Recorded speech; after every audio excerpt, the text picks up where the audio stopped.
You may or may not have known before clicking this video that Amazon, the mega shipping conglomerate owned by the richest man in the world, came out in support of a $15 minimum wage. What they didn't tell you, however, is that they're on track to replace most of their minimum wage workers by 2022.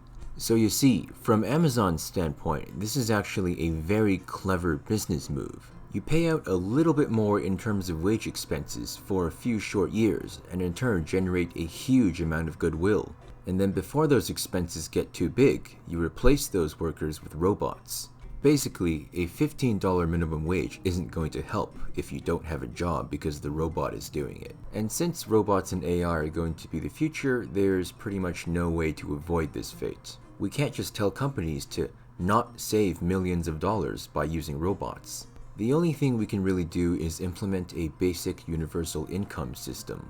And right now, the only person who seems serious about doing that is US Democratic primary candidate Andrew Yang. Yang is proposing that we implement a value-added tax in order to capture some of the gains made by Amazon, Google, and Facebook, all these huge tech companies. Gains they made, by the way, by replacing their workers with robots. Andrew Yang's point, basically, is to find out who gains the most from our current economic system, capture some of those gains with a tax, and transfer that to the people who lost as a result of our current economic system. In this case, mega corporations like Amazon are the ones who have the most to gain, and they make those gains by firing their workers and replacing them with robots. So you capture some of those gains with a value-added tax, and you transfer it to the people who were fired via universal basic income, or, as Andrew Yang calls it, the freedom dividend. It makes a lot of sense if you think about it. Almost too much sense for him to be electable.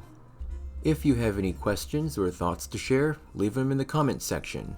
And if you think this video was interesting and helpful and should reach a bigger audience, share it with your friends and everyone else. Once again, I'm Summation Kid, and I'll see you in the next video.